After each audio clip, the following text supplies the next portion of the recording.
विवादीय कृषि आईन प्रत्याहार पर आउ केउ आईन प्रत्याहार हेब से नहीं साधारण प्रश्न सृष्टि होईछि। दीर्घ एक वर्ष पर कृषक मानक आंदोलन आगरे मोदी सरकार मुंड नुआईछंती।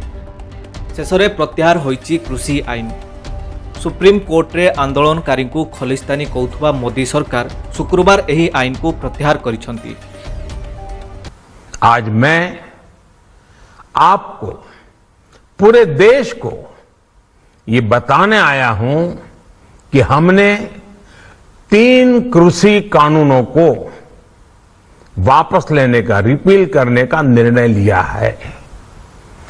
इस महीने के अंत में शुरू होने जा रहे संसद सत्र में, इसी महीने में हम 3 कृषि कानूनों को रिपील करने की संवैधानिक प्रक्रिया को पूरा कर देंगे। साथियों, मैं आज अपने सभी आंदोलनरत किसान साथियों से आग्रह कर रहा हूं, आज गुरु पर्व का पवित्र दिन है।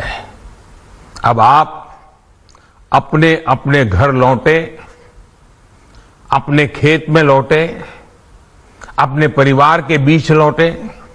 आइए एक नई शुरुआत करते हैं।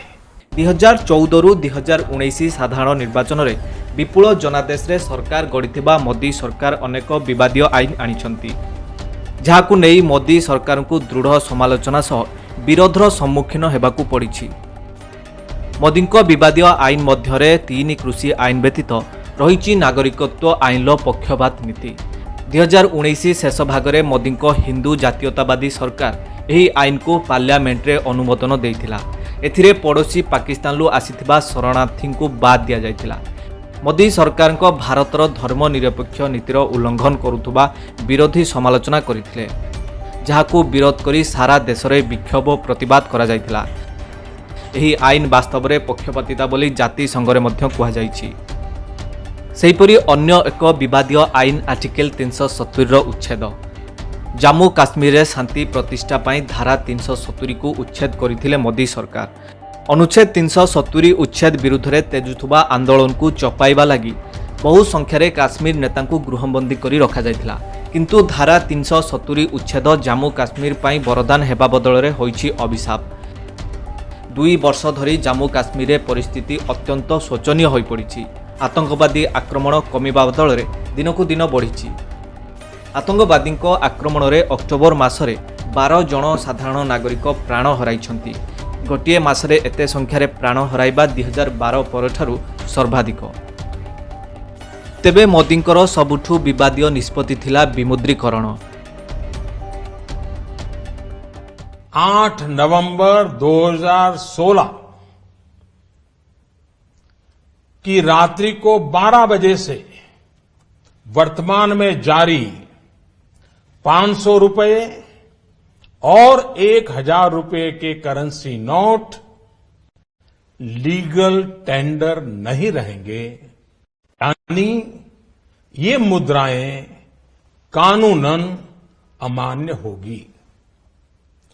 500 और 1000 रुपए के पुरानी नोटों के जरिए लेन देन की व्यवस्था आज मध्यरात्रि से उपलब्ध नहीं होगी। देश में प्रचलित कलाधन और जाल नोट्र प्रचलन रोकने समस्त 500 और 1000 टंकिया नोट रद्द करागला। एभली निष्पत्ति जोगु देशर अर्थनीति गुरुतर प्रभावित होइथिला। नोटबंदी जनित विपर्ययरू अर्थनीति सुधरिबा बेले मोदी सरकार अचानक लॉकडाउन घोषणा पुणी थरे देश को अर्थनीतिर संकट मध्यकु ठेली देइथिला, जेंथुरु आज भी देश मुकुली पारि नाही। तेणु मोदी सरकार विरुद्ध में देशव्यापी तेजुची असंतोष। सरकार को गादीच्युत करने को विरोधी रचुंट योजना। अन्यपटे विभिन्न राज्य में होउथुबा पंचायत और विधानसभा निर्वाचन में बीजेपी को मिलुची पराजय। तेणु जेमिति 3 कृषि आईन को सरकार प्रत्याहार करिछि, सेहिपरि अन्य केउ आईन प्रत्याहार करुछंती ताहा उपरे समस्तक नजर। Bhubaneswar bureau report, reporters today.